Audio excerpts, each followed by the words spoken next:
Hello दोस्तों, स्वागत है आपका स्टेनो महासागर में।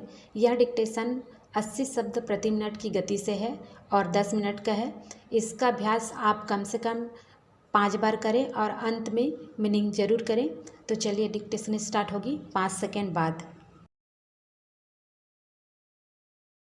सभापति महोदय, हमारे विधि मंत्री महोदय ने आज इस सदन के सामने जो बिल पेश किया है उसकी ओर न केवल इस सदन के सदस्यों का बल्कि सारे भारत के निवासियों का ध्यान आकृष्ट हुआ है। बहुत सी समस्याएं ऐसी होती हैं जो देश के ऊपरी वातावरण से संबंध रखती हैं, लेकिन यह इस प्रकार की समस्या है जो प्रत्येक परिवार के साथ सीधा संबंध रखती है। हमारे समाज में बहुत समय से कुछ ऐसी प्रथाएं प्रचलित हैं जिनके कारण आज समाज की बहुत बड़ी हानि हो रही है। इन प्रथाओं में दहेज की प्रथा भी अपना मुख्य स्थान रखती है। महोदय, यदि दहेज प्रथा को भारत से समाप्त करना है तो कानून बनाने के साथ साथ यह भी अत्यंत आवश्यक है कि इसके विरुद्ध देश में सामाजिक क्रांति भी लाई जाए। मैं विधि मंत्री से निवेदन करना चाहता हूं कि जो सामाजिक संस्थाएं इन बुराइयों के निवारण में शुरू से ही प्रयत्नशील है, उनका सहयोग इस प्रकार की बुराइयों के निवारण के लिए लिया जाए। इस अवसर पर मैं एक और निवेदन करना चाहता हूं कि भारत में शिक्षा का अभाव भी इसका एक मूल कारण है। यह सभी जानते हैं कि शिक्षा और समाज का आपस में गहरा संबंध होता है।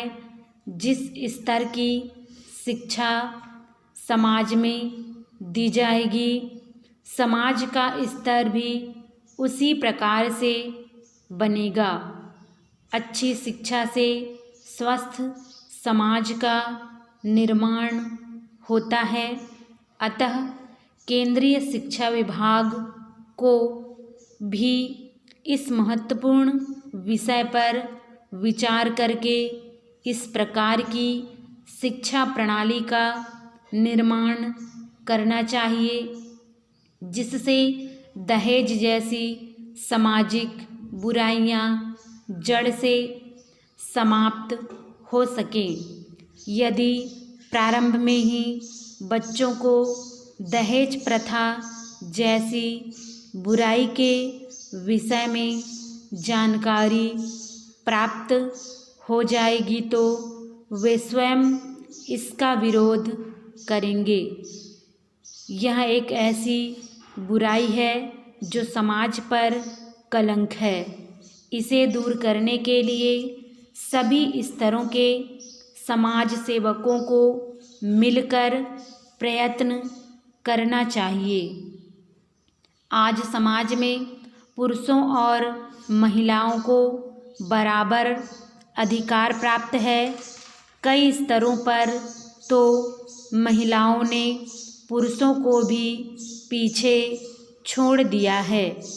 ऐसे एक नहीं अनेक उदाहरण है जहां महिलाओं ने पुरुषों के मुकाबले अधिक सफलता प्राप्त की है।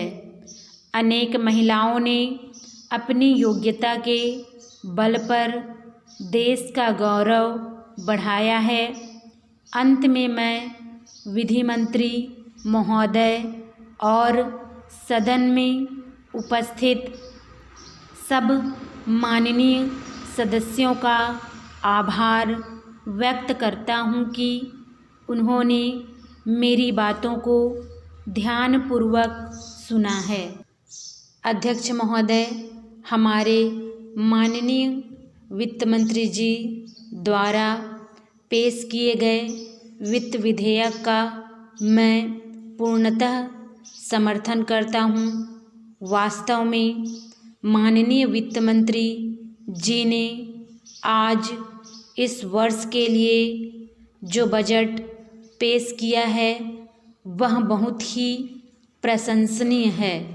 विपक्षी सदस्यों की एक परंपरा सी बन गई है कि सरकार की ओर से जनता की भलाई के लिए चाहे कितने ही अच्छे कार्य किए गए हों, वे हर कार्य की निंदा ही करते हैं।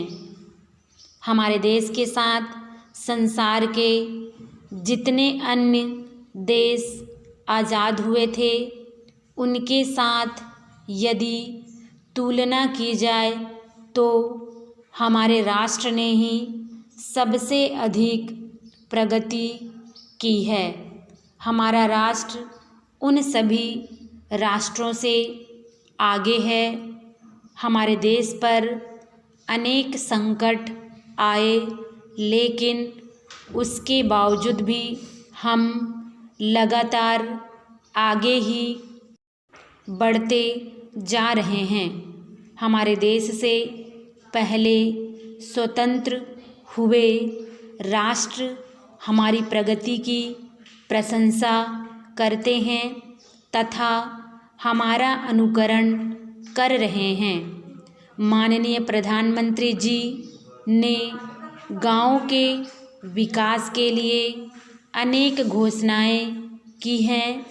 हमारे देश के प्रथम प्रधानमंत्री पंडित जवाहरलाल नेहरू ने इस राष्ट्र के जिस विकास का सपना देखा था उसे पूरा करने के लिए इस बजट में अनेक प्रावधान किए गए हैं। इसकी चारों ओर से प्रशंसा की जा रही है।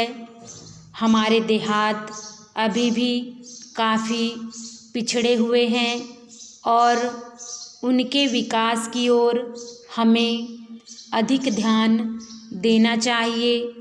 हमारे गांव 2 हिस्सों में विभाजित हो गए हैं। गाँव में कुछ लोग तो वे रहते हैं जो ब्रिटिश काल में अंग्रेज़ों के समर्थक थे। उनकी स्थिति आज भी अच्छी है। उनके बच्चे उच्च शिक्षा प्राप्त कर रहे हैं। उनके पास धन भी होता है और वे उसके बल पर हर तरह की सुविधा प्राप्त कर लेते हैं। परंतु दूसरी ओर कमज़ोर वर्ग के लोग भी गाँव में रहते हैं जिनके पास शिक्षा का अभाव रहता है और वे हमेशा बेरोज़गारी की स्थिति में दबे रहते हैं। स्वाभाविक ही वे आज भी गरीब हैं। उनकी गरीबी का एक अन्य कारण उनके द्वारा खेतीहर मजदूर के रूप में कार्य करना भी है। आज हम देखते हैं कि कृषि के लिए आधुनिक मशीनें प्रयोग में आने लगी हैं, जिसके कारण अनेक खेतीहर मजदूर बेकार हो गए हैं। हमारी सरकार ने गरीब लोगों का जीवन स्तर ऊंचा उठाने के लिए अनेक कार्यक्रम चलाए हैं, जिससे उनकी भावी पीढ़ी के अनेक बालक शिक्षित हो रहे हैं।